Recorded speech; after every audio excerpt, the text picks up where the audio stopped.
Hey there, Minnesota Vikings sports fans. You are listening to the Purple People podcast. You know, my name, as always, is Kyle West. I am accompanied by the one and only, not radioactive, but No, he's not still radio. Adam Carlson. I could be radioactive in the future. I don't know. I've seen a couple too many episodes of Godzilla to know that anything can happen. Ooh, you But excited I'd for the like new to. Godzilla movie? Not to I tangent off, am. but so I am am. I. I'm It very looks excited. I really, love really those good. movies. Yeah. Mechagodzilla was the best. Mhm. But anyway, I'd like to welcome everyone to episode number 93 of the Purple People podcast. This one is entitled Castle Crashers. I don't know if you've ever played that game. I love it. Never have. Never even heard of it. Is it a Facebook game? No, no, Mobile? it's Xbox Live Arcade. Oh, no. Nope, never played. Tons of fun. Check it out if you haven't. Let's go into quick hits. I've only got two this week because we are going to be running down all the free agency signings Lots of good that the stuff. Vikings Yep. had. So that's going to be a lot of fun. So let's get these quick hits out of the way. The first one is that Jamarcus Sanford, Chan Greenway, and Jerome Felton all restructured their deals, freeing up almost $2.5 million. Hmm. Shows that these guys were willing to take a bit of a cut for a little more guaranteed money to bring in some more players. So thank you to those guys. True sign of a team player. Definitely, definitely. Yeah, it's like a lot of people want to talk ill of Chad Greenway, and it's like, well, here's a guy who played with, let's see, a broken wrist all of last season, and then the team comes back and says, hey, will you take a pay cut? And he'll still do it. So, Had tons. He had almost no help at linebacker. Different yeah. body next to him seemingly every week. Hmm. He had, not to rip on Jared Allen, but decreased production from him Hmm. last year. Chad Greenway's a guy that I really appreciate on this team. Played through injuries, and I don't know. To me, I probably wouldn't. If I were in the Vikings brass, I probably wouldn't have asked any of those guys for a contract restructure because to me, those three guys are guys that deserve the money they made. But I'm glad that they were willing to do it. Hmm. Me too. The second and final quick hit is that the NFL Competition Committee is looking to add 13 rules, 7 bylaws, and 1 resolution to the NFL. We'll discuss those more next week and because it's a little closer to the owners' meeting, and I don't know if we're gonna have time after we talk about all the guys the Vikings signed, but it's definitely something to look forward to talking about next week. Because if there's one thing the NFL needs, Adam, it's more rules, Oh yeah, right? We need more rules. No, and a no. couple of them are kind of ridiculous, but We'll save I'm that for sure next. we'll have a lot of fun with that next week. Let's run right into our free agency signings. And I tried to get these in the order they happened, but my memory sucks. So you'll have to kind of bear with me on this one. Well, you I know, probably you could have just gone could. to Roto and looked it up, but No, you could go to facebook.com/Purple People Podcast, and you can find all that info as it happens live, because you do an awesome job of keeping everyone updated. I try. Yes. But let's start off with quarterback Matt Cassel. Hmm. I know we talked about him last week, I believe. Yep, I think. It was a 2-year deal worth $10.5 million. Matt Cassel stays with the Vikings. It's less money than I think a lot of people expected him to get signed for, but you got to wonder if that is starting quarterback money or if it's high-end backup quarterback money, because it's right on the fringe there. Well, we don't really have a starter, but we have We have Matt two Cassel. starters. But we have Matt Cassel, so We got Cassel and Ponder. no Ponder. We're not going to talk about Ponder.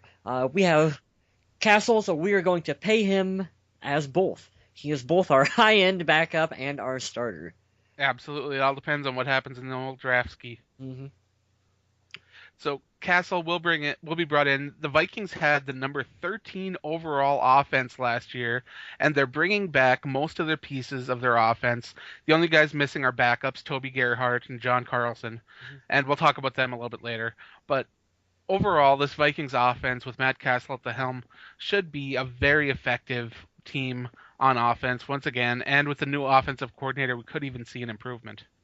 Oh, you'll see a definite improvement, just because no more Bill Musgrave and his tiny play card. We've got North Turner out there calling the shots, and hopefully we will see players such as Cordero Patterson being used to their fullest extent, which will only help open up the field for number 28 to do his thing and just run wild on the NFL. Oh yeah. Yeah. The second signing the Vikings made, or at least the second signing I have on my list, is Marcus Sherrills, who returned to the Vikings on a 2-year, $2.2 million deal. He will handle the punt returns. He'll be a valuable asset as a backup cornerback.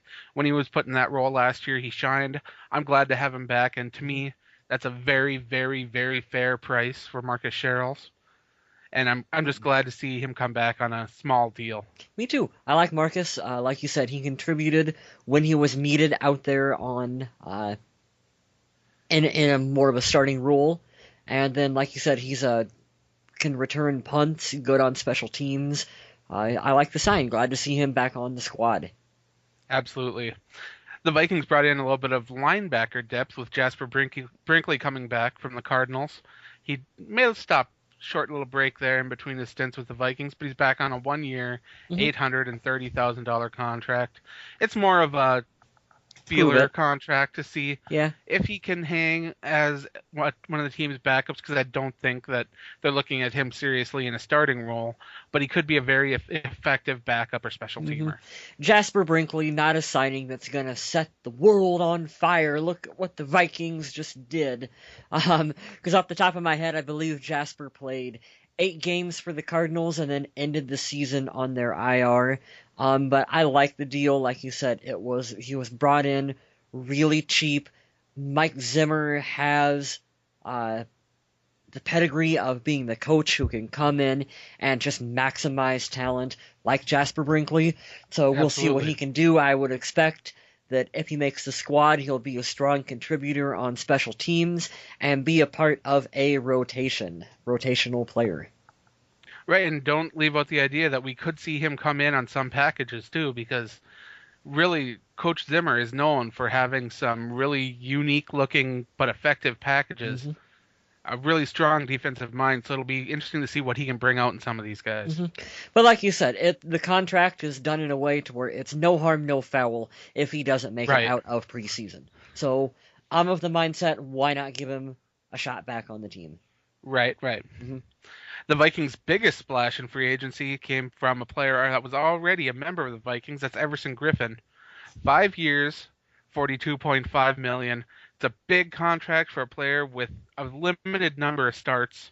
But we talked about this last week. I think we actually dominated most of the show with talk about Everson Griffin. Yeah, we did. So we'll keep Everson short this week. But overall, this is a signing that not only is it based on his potential and his productivity in the past, but it's a signing for the future, because rather than bringing back an older but yet more established guy like Jared Allen or Peppers or DeMarcus Ware, someone like that, they went with a guy that's a little more scheme divergent in Everson Griffin, that could play multiple positions, and a guy with a lot of youth. Huge upside. Yes, absolutely. So it's good to see him coming in on a deal like that. The team is going for the huge upside versus paying for experience and past production on someone like Jared Allen. And I believe that Everson's contract was set up in a way to where after 2 seasons or so, it would be relatively easy for the Vikings to get out of it. If it doesn't quite work out, it's not like they're completely stuck with him. So, and from what I understand, Everson Griffin was highly, highly sought after by the Denver Broncos. And the Vikings had to outbid Denver to maintain his services. So it's not like the Vikings threw a huge contract in Everson Griffin's lap and said, here you go. They were competing to keep him in purple. And I'm glad they did. I really am glad. Another big signing for the Vikings, pardon the pun there, is Linval Joseph. Big fella in the middle, big defensive tackle from the Giants. He'll be playing on that defensive line right between Sharif Floyd and Brian Robinson. He is a beast. If you haven't had a chance to watch him play, queue up some Giants games from last year and just watch him go to work. Even within any of the years that he played, the guy is seriously a terror. He's a monster. He's a big old player. He's going to be a run stopper. He can do damage in the passing game as well too out there on the line. Oh yes. I've from what little I've been able to watch him, from checking out stuff on YouTube and whatnot, definitely impressed with him. It'll be fun to see him and Sharif Floyd out there on the field together. They'll be 2 players that'll hopefully complement each other really well. A lot of youth and a lot of experience, and a lot of speed on that defensive line now. Yeah, I believe the average age for the team is 25 on the D line now. So Absolutely crazy. they were able to turn it from one of the older lines in the NFL to one of the youngest. Now, me and you talked about this signing in depth one time, and it's still my favorite signing of free agency that's been under the radar, and that's Joe Berger Hmm. coming back on that 1 year, $290,000 contract. To bring him back for less than $1 million a year, with the versatility that he brings to playing center or guard, the familiarity with all the Vikings players, schemes, setups, blocking, all that. Hmm. I mean, he is really going to be an asset. Definitely. Highly underrated player, not one that a lot of people talk about because it's not a flashy position, not a flashy name attached to it, but one of those guys that one of those building block kind of players that I like to see back on the team, that you have to have guys like him on your squad. You have to. Yeah. Hmm. I mean, a lot of times they talk about role players or team leaders, and I think Berger fits the bill on both of those. Hmm. A real hard-nosed guy on the field, a soft heart off the field, contributes a lot to charity and goes to a lot of that sort of events. Uh, I know that that's not a big deal to a lot of folks, but to me, it's so good to see when players give back Hmm. to the community. It's just great to see. And who knows, maybe he can outplay Charlie Johnson in We're not there preseason. yet. We're I not know there we're yet. not, but maybe he can, and maybe he can take that starting spot from him. Now, here's a one that when I posted on the Facebook page that the Vikings re-signed him, people were like, "Who?" But he was already a member of the Minnesota Vikings. That's Larry Dean. Yeah, poor Larry Dean. People don't know Larry Dean, special teams ace. Yep, Larry 2 years, $2 million on him. Larry Dean is a hard hitter on special teams. You watch him get out there, and he can level some people, and he can give some damn good blocks out there. Just for that fact alone, I'm excited to have Larry Dean back on the team. Absolutely. For a special teams body, and every team will have maybe two, three of these guys Yeah, that are primarily special teamers. You won't see them play as backups unless it's an absolutely dire situation. Larry Dean is that guy for the Vikings. someone like Heath Farwell. Remember Heath Farwell, Oh, special absolutely. teams ace from Minnesota for a number of years. Are you talking about Super Bowl champion Heath Farwell? Oh, don't bring that up, Adam. Don't bring up the fact that he has a ring before the Hall of Fame bound Adrian Peterson. Don't do that to me. Hey, T-Jack's got one. I just threw up a little. Uh, but the Vikings' favorite signing, from what I've been seeing from all the fan reactions, is Captain Munnerlyn. I thought you were gonna say Charlie Johnson. Now, I've heard it pronounced Munnerlyn. I've heard it pronounced Munerlyn. I don't know which he Munnerlyn. prefers. I I'd have think to ask him. I think it's Munnerlyn. That's what I've always. But it's a 3 year, $11.25 million contract. Really, a lot less than I thought that the Vikings would have to pay for him. The Vikings wanted to sign him to a longer-term deal. They wanted to ink him up for 5 to 6 years, but the captain wanted a smaller year contract because he wants to be able to prove himself and make more on another deal if possible. So, and I can completely understand that at his age. Mhm. So, because he is a younger player. He was perfectly frank with the Minnesota media when he said, "I want to hit free agency again if possible," while he would be, I think, 29 when Right. he hit it. So I already he has my respect for being honest. I like that. Yeah, you don't see that too often. Yeah. Now, Munerlyn has some pretty awesome stats. Hmm. What is it, 7 career interceptions, or is it 9 career interceptions, and he Oh brought boy, 7 of them to the house? I don't know. I don't have his stats in front of me, but you are darn close. It's something I like know that. only 2 of his interceptions have not gone back for touchdowns. Uh, He has a he is one of, streak. He has a streak of like his last 4 interceptions have went in for touchdowns.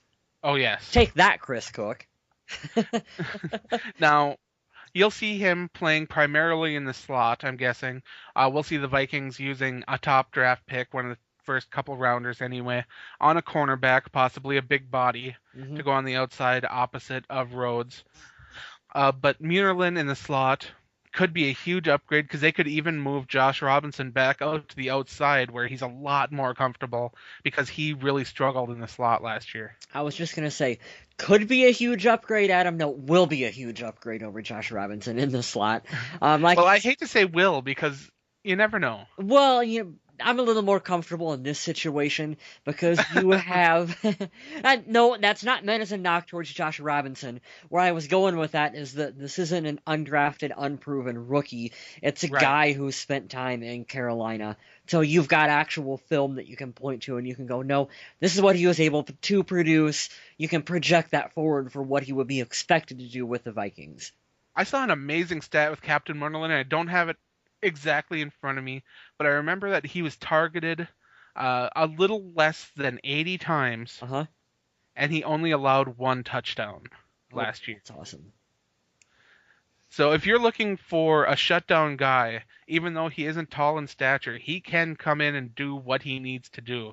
I hate putting that shutdown label on anyone because this is the NFL. It gets thrown around too often.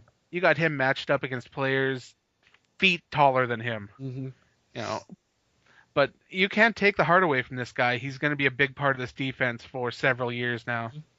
And you know what, Adam? Even though he hasn't played a single down for the Minnesota Vikings, I already have a favorite moment from Captain Munderland. You know what it is? Really?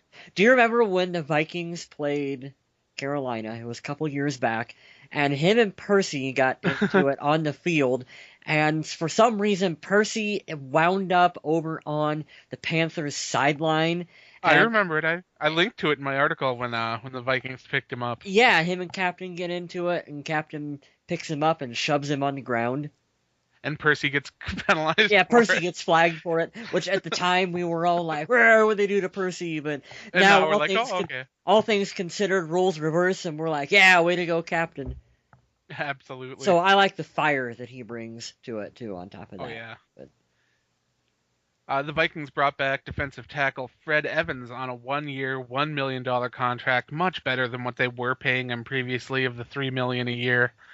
Bringing him back in a backup role is exactly where he belongs. Fantastic player to have in your stable in case of an emergency or on a down when you need to stuff the middle. Fred Evans. hey, even as a rotational guy, I like Fred Evans as a rotational player. Absolutely, and at that price, you have to believe that Mm-hmm. it was kind of a steal for the Vikings. Because he has shown the ability to actually step up and make plays out on the field. Like I said, that doesn't mean he's True. a starter. That doesn't mean you pay him like a starter, but he is right where he needs to be contractually, and I think how they'll use him. He's one of those fringe players that Yeah. on a worse team, he could probably be a starter. Yeah. But the Vikings are getting so much depth and talent on that defensive line, and you can tell that this is a Zimmer-built team, that he's had a lot of input on this because he's bringing in so many of these guys to just attack the quarterback and plug up the run game. Mm-hmm. Starts up front. It starts up front. You get pressure to your quarterback, and then that helps out. That helps out everyone else behind him. Speaking of Zimmer, he signed his project guy in the secondary, Derek Cox. Now, Derek Cox came from the Chargers where he had a horrible year. Mm-hmm. He ended up getting benched. He would fit right in on Leslie Frazier's defense. But previously, when he was in Jacksonville, he was a Pro Bowl alternate. Mm-hmm. And it's a guy that, as a rookie, came in and just had a huge, huge season. He's one of those players that has a ton of potential but needs help realizing it. And he will be that project guy for the Vikings in the secondary. Well, And guys, at 1 year, $730,000, mm-hmm. that's an investment that they're more than willing to take. Thankfully, the Vikings have that staff in place to work with project players and utilize them to their fullest potential.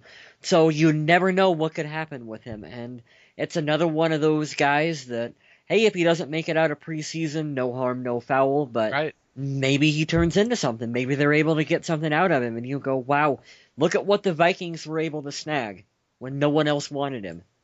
And let's be honest, at that price, if they can work with him and develop him into a solid backup, he's young enough that he can still work those skills up, work up through the ranks, and see more time in a rotation or something like that if it's necessary. Really, it's a contract that's a no-fail situation. Definitely. That's why that was one of my favorite signings that a lot of people once again were like, who? But Like, it's oh a great, we got the worst guy from the Chargers over on the Vikings. it's a no risk, very high Yeah. reward. hmm So up next, you already mentioned it. Charlie Two, Johnson. Charlie Johnson, 2 years, $2.5 million. I He he has someone on the team blackmailed, and I've not yet been able to figure out who it is or what he has. But I actually have a theory about this. I think that you, when they brought back Joe Berger to be the backup guard center, they were so much looking for a backup swing tackle that could sometimes play guard that were willing to ink Charlie Johnson on that deal as taking a place of both Jamarcus Webb, who the Vikings let go in free agency, and another of the backup guards. So I'm thinking if they keep him as a backup, which is 2 years, 2.5 million is a lot of money for a backup guard, but it's not a lot of money if you're it, expecting him to be a backup swing tackle and a backup guard. and it's also not my money. So, Absolutely. so I don't care what they're paying. I mean, I do care what they're paying for him, but I Overall, he's been disappointing during his tenure in Minnesota. He got pulled out of the left tackle slot because he was doing absolutely miserable in there. He spent more time on the ground playing left guard than I can remember, just flopping around on the ground or cheering for Adrian Peterson running when he's supposed to be in front of him blocking. yeah. Those pictures always make me laugh. Uh-huh. But I don't know. Charlie Johnson to me is one of those guys that seems to have the potential but just doesn't get it together. And I don't know how much longer the Vikings are going to string him along. I don't know if they're looking at drafting a guard high or if they're hoping that Jeff Backa is ready to step into a starting role or what the plan is there. But I really don't understand bringing Charlie Johnson back even at 1.25 million a year. Well, I understand bringing him back because you don't really have anyone else that you're comfortable with as penciling in as your instant starter at the moment. Not saying that Charlie Johnson is. Well, you're right. This does bring back the whole offensive line Yep, starter yep. once again. So I look at it more as they brought back a guy that they're comfortable with starting if push comes to shove, but it's more along the lines of they're going to throw these guys out there in training camp and in preseason, and maybe, like you said, maybe you see Jeff Baca or Joe Berger or someone else is able to get that starting spot from him, and then you have Charlie Johnson, who would be a perfectly capable, fine backup or rotational guy, even though I feel like we've been saying that since he was brought onto the team, 3 years ago now? I don't know. I just don't like it. But there wasn't really any other better available options in free agency. There was no other options in free agency, and what else do you do, right? I mean, people on Vikings fan pages and stuff are crying for Richie Incognito, but No. that's one of the last thing the Vikings need right now is a head case that could help make Cluey-gate seem like nothing. Oh, that is absolutely the worst idea I have ever heard in the history of ideas. What about my idea of bringing McKinney back as the swing tackle? That was pretty good, right? I'm fine with that. I compared to Richie Incognito, yeah, Bryant McKinney, come on back, baby. Come on, Bryant. Well, we've only got 2 Vikings signings left. And the first one is one that Vikings fans should be very familiar with. He loves signaling his first downs. It's Jerome Chris Simpson. Carter? 1 year, Oh. $1 million deal. I thought you were going to say Chris Carter was coming back. Now, this signing by Jerome Simpson is, of course, based on his performance last year and the fact that they were able to bring him in on a discounted basis because he may be facing some reprimands because of what happened with his probation violation from his drug violation, which sounds like words from a rap song, but we have no idea what kind of suspension, if he even faces one, will be at this point. It could be 4 games, it could be no games, it could just be a fine. I think that's part of the reason why the Vikings were able to get him with the kind of deal they were able to get him with. Yeah, it's good to see him back because I do I like enjoy it. Jerome Simpson. Hmm. He's got a lot of athletic ability. He's made some big plays in the clutch for the team when necessary. So glad to have him back. A great follow on Twitter, a real nice guy. Overall, I can't really say enough nice things about the guy, except sometimes he make mistakes, and Jerome Simpson just seems to be making a couple too many. I've met him 2 or 3 times up in Mankato. Totally nice guy, totally great to all the fans, signs everything, takes photos with people, will actually stand around and talk to you, and won't be wearing the headphones like what a lot of players do. A lot of Just players jamming out to the beats, walking. A lot of players got the headphones on while they're signing stuff, and they're not listening to people at all. That's Jerome was the opposite of that from the times I met him. So, like you said, he's made a couple mistakes, but I do like him, and I like the idea of Jerome Simpson being coached up by Norv Turner in an actual offense where we're not getting distracted by guys like, you got to get Joe Webb reps on the field. Got to get Joe Now Webb more remember too, reps. this is Jerome Simpson coming back in a backup role, not Yeah. acting as a starter. Cordero Patterson has overtaken him on the charts. Yep. So now Jerome Simpson will be acting as a backup, And as a that's where number he 3 or excels. number 4 wide receiver or 3. Jerome Simpson is more than capable. Hmm. He's actually, I think, a great player to have there. So the Jerome Simpson signing gets a big thumbs up from me. Yeah, me too. And his last signing was one I just found out about today, so it's a fun one.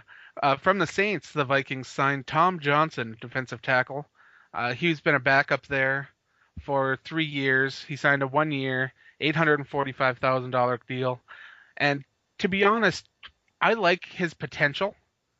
I like him as a backup and a special teamer. And I like this deal because, if nothing, they bring him into camp. He competes for a spot. And if he makes it, that's cool. If he doesn't, that's fine. No big loss. Hmm. Uh, what's the harm, really? I mean, they're really establishing that the focus in this year is building up that defensive front. Hmm.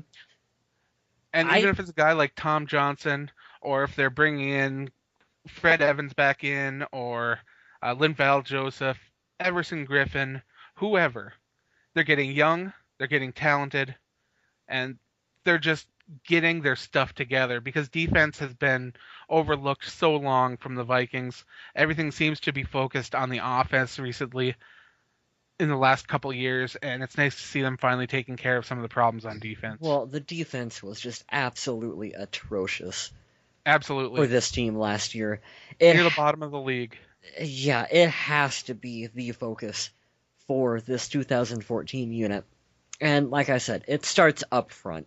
You get your big guys up front who can rush the quarterback, stop the run. That's going to help out your linebackers, it's going to help out your secondary, and guess what? You actually force some teams into 3-and-outs, your punting situations.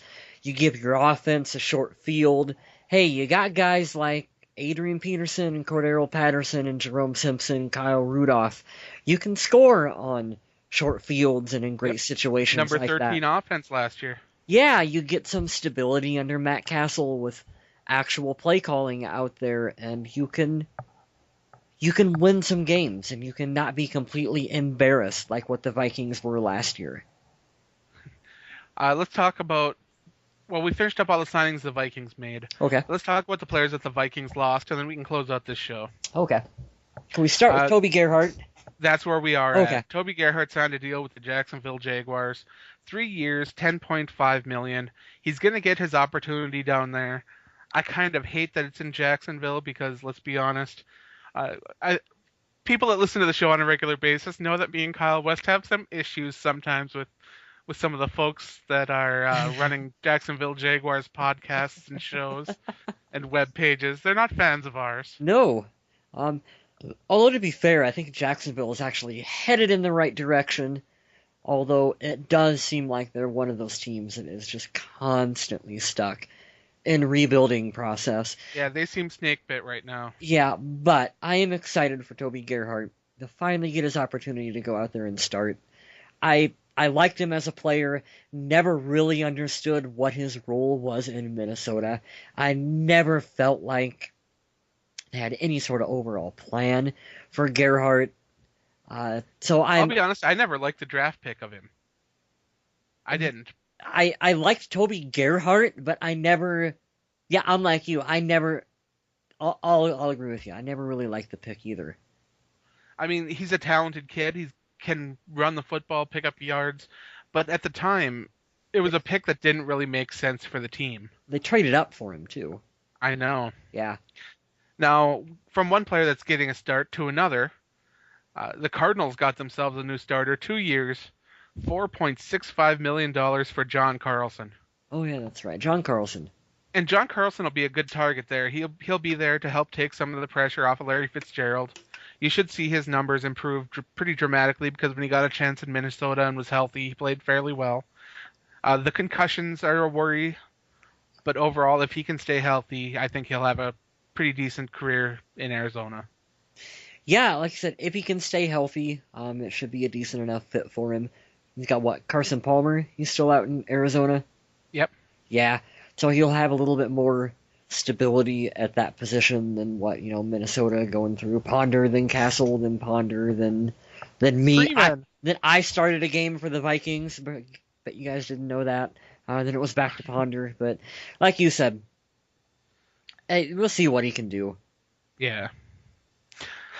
And now to the one that fans were somewhat cheering about on Twitter and Facebook when it was learned is that the San Francisco 49ers decided to take a chance on cornerback Chris Cook, 1-year deal, $730,000. It's similar to the deal that the Vikings gave Cox. It's one of those prove-it deals. He'll go into camp. He'll be competing.